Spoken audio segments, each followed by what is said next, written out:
There's a line in the book of Revelation that keeps coming back whenever society feels unstable. You won't be able to buy or sell. People hear that line and immediately think about the future, technology, control systems, digital money, surveillance. But that line didn't come from the future. It came from the past. And understanding where it actually came from changes everything about how we read it today. Because Revelation wasn't written to predict new tools. It was written to expose old power. To understand that, we have to go back to the world where these words were first heard. Not a modern world of apps and algorithms, but a Roman world of emperors, trade guilds, and public loyalty rituals. In the 1st century, Rome wasn't just a government, it was a total system.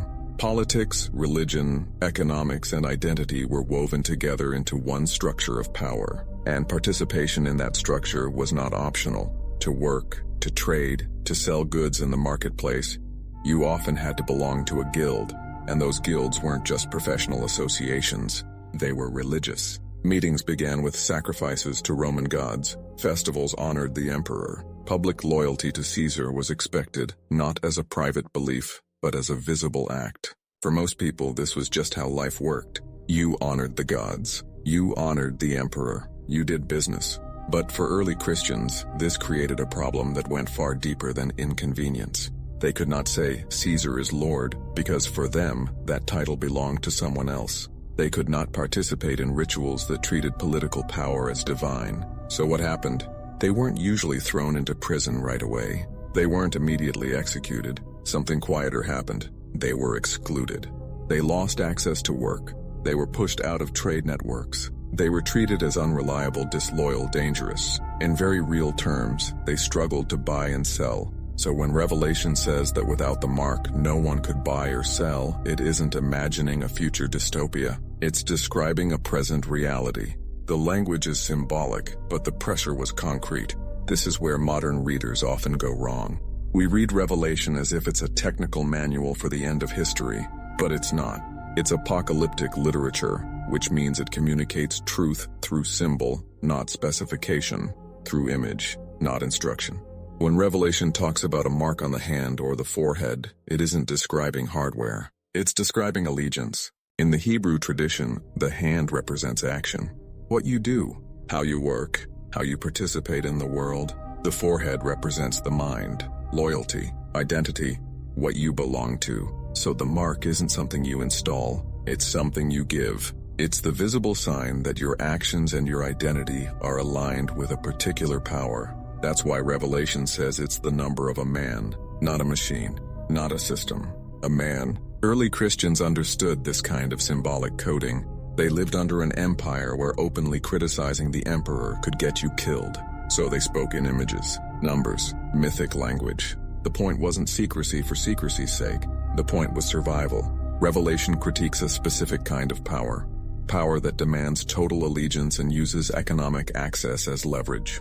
That's the heart of the warning, not payment systems, not currency formats, not technology itself. Power. This is why Revelation remains relevant without being predictive. Because the form of power changes, but the pattern doesn't. Throughout history, Christians and people more broadly have repeatedly misidentified the mark whenever a new system appears. Roman coins with Caesar's image were called the mark. Medieval papal seals were called the mark. Barcodes, credit cards, social security numbers, vaccination records, microchips, digital IDs. Every generation says this time it's real, and every generation is wrong in the same way. They mistake tools for allegiance. The mark is never just something you use, it's something you submit to. And that distinction matters because it allows us to talk about modern technology without collapsing into fear. Technology is not the beast.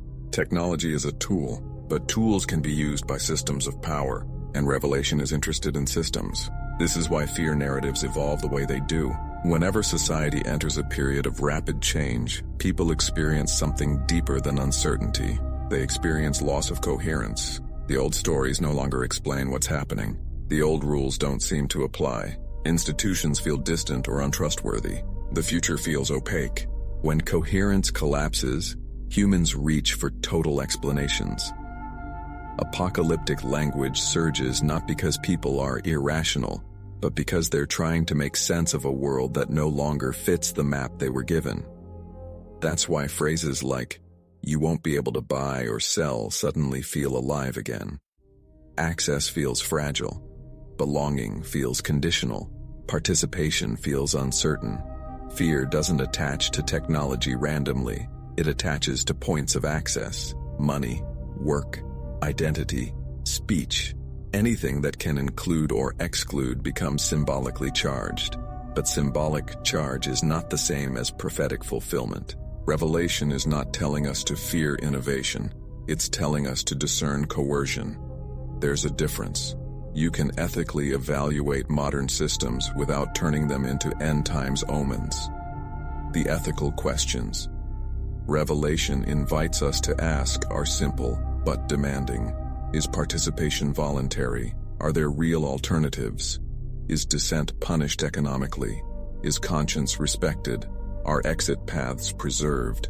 Is allegiance demanded in exchange for survival? Those questions apply in every age. They applied in Rome. They applied in medieval Europe. They applied in totalitarian states. They apply today. But asking those questions is very different from declaring that a particular technology fulfills prophecy. That rush to fulfillment is usually driven by fear, not wisdom. And fear is contagious. When fear narratives take hold, they escalate. They move from concern to certainty, from caution to obsession, from interpretation to identity. People stop saying, "I'm worried about this system," and start saying, "This is the beast." At that point, coherence isn't restored. It's replaced with a rigid story that feels comforting but distorts reality. This is why apocalyptic language can either illuminate or destabilize. Used well, it exposes injustice and reminds power of its limits. Used poorly, it becomes a factory for anxiety. So how do individuals stay grounded in moments like this? Not by disengaging completely, and not by consuming every alarming interpretation they encounter. They stay grounded by shrinking their meaning radius, by anchoring themselves to what is still real and immediate: their work, their relationships, their craft, their responsibilities. They resist the temptation to live entirely at the level of abstract systems. They hold narratives lightly. They allow for uncertainty without rushing to closure. They remember that losing coherence is not the same as losing sanity. It's a transitional phase. History shows this pattern clearly. Apocalyptic language rises when meaning collapses, and it fades when new meaning forms. After periods of renewal, economic reform, institutional rebuilding, and cultural re-anchoring, people stop obsessing over end times scenarios, not because they've been disproven, but because they're no longer needed to explain daily life. Apocalypse doesn't disappear. It moves back into the background where it belongs, as a warning, not a fixation. The danger is not that people read Revelation. The danger is that they read it without context, without humility, and without grounding. Revelation was written to help oppressed people remain human under pressure, not to turn them into prophets of panic. It calls for wisdom, not calculation charts. Discernment, not obsession. So when you hear someone say, "You won't be able to buy or sell," it's worth pausing. Not to dismiss them, but to ask what they're really reporting. Often they're not predicting the future. They're expressing a fear of exclusion, a loss of trust, a sense that the world no longer makes moral sense. That fear deserves understanding, not amplification, and clarity, not certainty. Because Revelation's deepest warning isn't about systems taking over, it's about humans surrendering conscience out of fear. That's the real mark. And it doesn't arrive with new technology. It arrives when people stop thinking ethically and start thinking apocalyptically. The invitation of the text is not to panic, but to remain grounded, to recognize patterns without absolutizing them, to critique power without demonizing tools, and to live with dignity even when coherence is fragile. You're not wrong to feel unsettled, and you're not obligated to turn that feeling into a prophecy. Meaning collapses before it reforms. It always has. And sanity, in times like these, is not about certainty. It's about orientation. Knowing where you stand, what you value, and what you refuse to surrender, even when the world feels unclear.